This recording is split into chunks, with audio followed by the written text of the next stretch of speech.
All right, hello ladies and gentlemen, welcome to another video deck profile. Today, I'm going to show you one of my favorite builds that I've been working on. I'm still working on it. It's not one that's going to be really competitive, but I think it's been really fun. I call it Beetleborgs because it tries to use basically JP's Beetlemon, Metal Kabuterimon, and the Cyborg aesthetic that they all have. So this is one of the two builds. I have a yellow base. This is the black base. I think the yellow base is better, but I'm going to post the video for the black base first. So to get started, there's going to be a lot of blocking. There's going to be a lot of rebooting, that type of stuff. So this Doraemon egg, I think I should be running 4, but I'm doing 3 and 2 just like as a trial run. When a blocker is deleted, you gain 1 memory. Blockers can get deleted, so gaining that 1 memory might keep you from being scared to swing with it. So this Doraemon is kind of pretty good for it. This Koromon gains plus 1000 if you switch the target, which does happen. There is target switching, blocking, collision, that type of stuff in this deck. So that 1000 may be relevant sometimes. But in any case, this is my current egg build. And I think I might go with more Doraemons, to be honest. I really like the gaining 1 memory from the egg aesthetic. That's pretty good. Second, we're going to run 4 of the starter deck Agumon, which if you move it out of raising, you could gain the 1 memory at the start of your main phase. You also had an inheritable gain 1 memory when the target is switched. So if you're blocking, for example, you can gain that memory. So between the Doraemon and the Agumon, with a blocking situation, you could gain 2 memory potentially if they kill your blocker that way. So that's not a bad way to be running your blocker deck, if you will, which is going to be happening a lot here. Next, we have Hagurumon. This is one of the machine cards that we're running, of course. This guy also searchers. On plays reveals 3, and you may add a machine cyborg as well as a black tamer, which of course is going to be running some black tamers in this deck. So being able to pick up 1 and 1 of each from this Hagurumon is really good. We also have an inheritable reboot, which means that you can swing with one of your blockers and then reboot to still be a blocker at the beginning of your opponent's turn. That's pretty important to do. So this Hagurumon is gonna be here for us in this deck. Next, I run just 1 of the EX1 Hagurumon. Sometimes I need to trash a machine or cyborg to draw 2 cards. That's not a bad thing. Sometimes you're just looking for stuff. Turn 1, for example, if you need to pick up a couple of cards, plus you need some more combo pieces, that's definitely something you can do with this Hagurumon.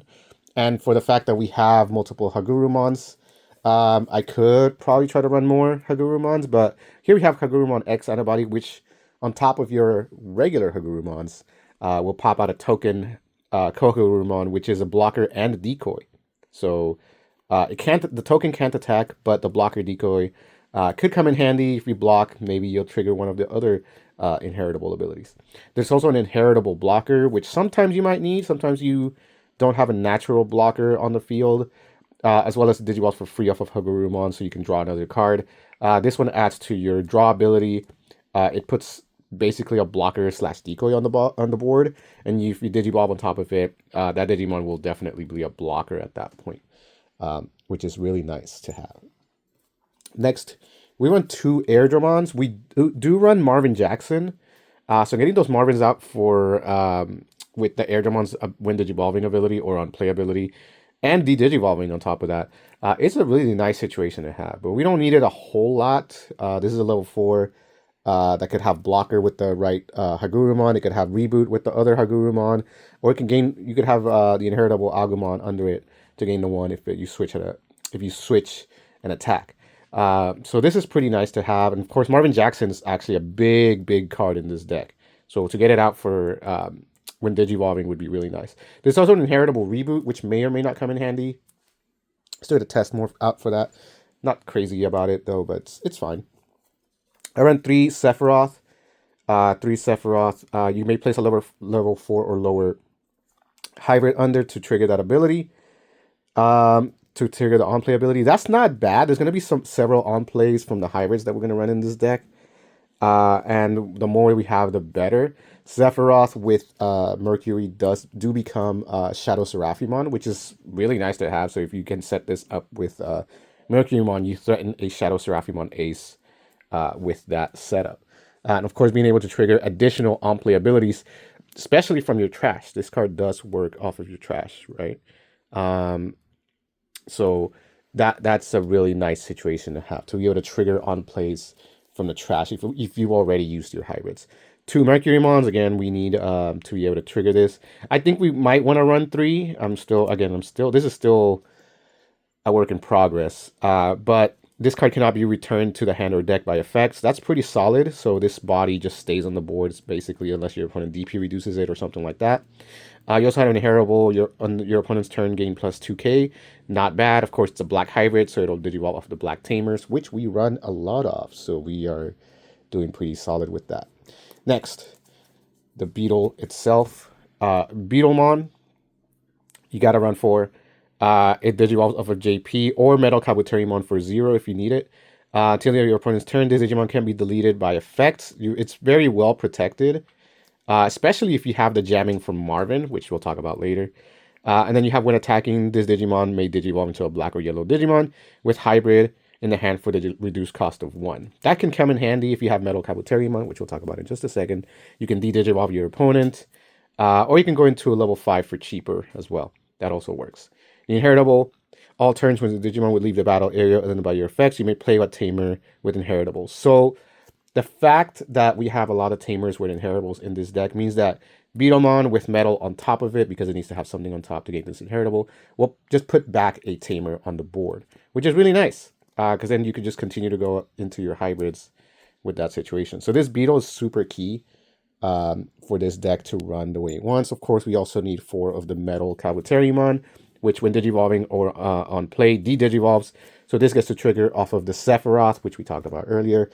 So you can de-digivolve your opponent for 1. He himself is a natural blocker. He also gives an inheritable blocker, which is nice. Of course, he can go off of hybrid, but he is kind of expensive to go off the tamer for 4. So you'd rather have him go for off a JP or a Beetlemon. But remember, if Beetle is attacking, you can go for free into Metal Kabuterimon, de-digivolve your opponent, and if it dies, Beetlemon's ability will play the tamer onto the field, which is pretty solid. I like it. So Metal Kabuterimon on there. I run 2 Sheepmons. We have all of these black level 3s. Sometimes we want to maybe force a block from your opponent. That's what Collision can do for you. And if your opponent aces, you can also end the attack itself. So it's kind of like a protection from like going into an ace, and you can finish the attack without getting rerouted or whatever it is. You also have Armor Purge. So this card will break the armor and go back to being a level 3 if it swings and dies. You won't lose the Digimon, but you will lose the sheep's armor, which is not that bad. Of course, you have Collision that can trigger all the inheritable like Doraemon and Agumon situations.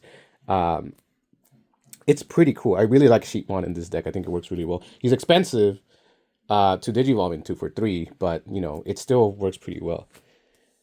Next, I run 1 Rhino, 1 level 5. You can kind of warp into it a little bit. If he switches target, he can unsuspend, so he can double block. He can double swing if he's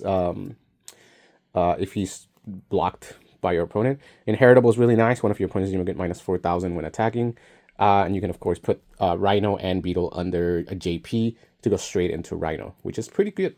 Pretty good. But personally, I like Rapid. These are also... I've noticed that these are all mostly being cyborgs. Rhino himself is not a cyborg, unfortunately. He's an insectoid. But a lot of these are cyborgs, and including Rapidmon being a cyborg, which de-digivolves your opponent. If you have a green tamer, there's only 1 green tamer in here. You get to be protected, but the de-digivolve is really nice itself. And then when this Digimon deletes an opponent's Digimon in battle, trash the top card of your security. This is all turns, so you can block something on top of this. By destroying that, you can trash opponent's security. So that's one way that you can chip away at your opponent's security, is by letting them attack into a level 6 blocker that's on top of this Rapidmon. We run 1 yellow Ace Magnangemon. Sometimes Ace is just really good in general as a mechanic, something that can respond on your opponent's turn. There's not a whole lot of yellow. I would rather have a black Ace, which there's not available yet, not level 5 at least. But when we do, this would be that. This would turn into that. I want to say it's that the level 5 from Tamers. I don't remember his name. He's an Ace. I'd probably sub this in once that card comes out. Sub that in. Yeah. Jet Sophie. Hybrid, recover for 1. Digivolves for free off of the Beetle if you have it. mandatory kind of in a hybrid yellow. Ancient Beetle, he can Digicross with Metal and Beetle if you have them. You can, of course, de-Digivolve your opponent. And if you were to leave from this Digimon card, you may play something level 4 or lower, which is solid. Don't need a whole lot of level 5. There's pretty good swing ability with the level 4s because it is a hybrid deck. And of course, we have Shadow Seraphi Ace. This card is really good. Blasts, of course, de-Digivolves 3 on your opponent's Digimon. And then when a target changes, one of your opponents, you're going to miss minus 5,000. He is also a blocker. Do not forget that he is a blocker. So you could potentially block minus 5k your opponent and kill it, as well as de-Digivolve it. There's a lot. This card's really good. Not only in this deck, just in general, this card is amazing. Next, 3 Marvin Jacksons. I mentioned that Marvin Jackson is a really nice card. Because there's so many cyborgs and machines in here, we can give jamming to a lot of these, as well as blocker. So any of the Hagurumons can become something with jamming, which is nice. To swing with small Digimon with jamming is a really cool idea. Edramon can swing with jamming. And before you Digivolve into the hybrids, and Digivolving straight up into the hybrids, rather. Like, for example, you don't have to attach Marvin to Mercurymon. You can just Digivolve Mercurymon on top of Marvin.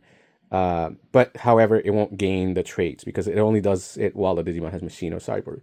But then if Mercurymon goes into Rapidmon, then he's a Cyborg, and then you can swing jamming. So the jamming aspect of Marvin is really nice, of course. I really like this inheritable. The fact that it has this inheritable as a tamer is really good. Next. We run 4 JP, mandatory. JP is just like the core of this deck. He works for the Beetles. He works for the Metal Kabuterimons. His ability is that by trashing a card in of Hybrid or 10 Warriors, you can draw a card. That's not super good unless you really, really need to search for something. His inheritable is all turns when attacks targets change, you may play a tamer. So if you're getting blocked, if you are blocking, if you are raiding, if you're doing any of those things, you may play a tamer. You can just play a tamer with inheritable effects. That Marvin counts as that. So you can be attacking with JP, you can be blocking with JP, and play a free Marvin based off that ability. That's really nice because it keeps your hybrids getting played. Next, we have another inheritable tamer. We play Shu Yulin. Shu, unfortunately, doesn't get placed on the board for cheap or free even. However, she can attach to X antibody, which would be something like this Hagurumon X, for example. Give you Alliance, give you Reboot, and then the Hagurumon itself could Digivolve. However, same thing as the other card, it would not have X antibody or Digipolice. So something that can't do, but honestly, Hagurumon with Alliance is really nice. If you have Shadow Seraphi on the board, then he'd be swinging for 14k 2 checks. That's not a bad thing to have. Of course, more important than that is the fact that Shu is a memory setter, so she can set memory for you. And of course, she has inheritable, so she can be played by JP's inheritable ability. We play 1 tie. Sometimes you need extra DP. Gaining the 1 memory is also pretty good. Memory setter. I like it. Works well. 1 Shoto. Sometimes you just have a natural blocker on the board. I need to test more and see if just consistently not getting blocker. There seems to be a lot of blocker abilities on here. But the piercing itself is also pretty good. Like being able to swing and destroy a Digimon and still check security is really nice as well. And of course, gaining the 1 memory in addition, if your opponent has Digimon, is also solid. However, he just can't Digivolve. He's not black, can't do it.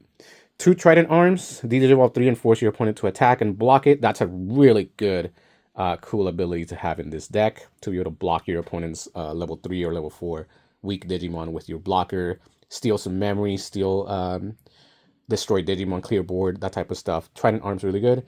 And then for the last spot, 1 defense training. Sometimes Digivolution in this deck is expensive. I run 1 defense because sometimes you're just going to want to have that cheaper Digivolution. Because believe it or not, memory is the weakness of this deck. There's just so many cards that are expensive to play, expensive to get on the board. But all in all, I really love this deck. I think it's cool. I don't think it's going to win a whole lot, maybe not in its current state, but I really like how it runs, how it plays, and I'm excited to play it, and I hope you guys enjoy it. I'm also going to make another video with the yellow base up on the top, with Nemons and other cards like that that also work really well with these abilities. This is just one of the builds that I'm trying out. And if you have suggestions of like how to maybe improve this deck, please let me know. I'll take them into consideration. I definitely love improving this. I don't think this is a final deck list at all, but I'm excited for its possibilities. So thank you so much for watching, and I'll see you in the next video. Peace.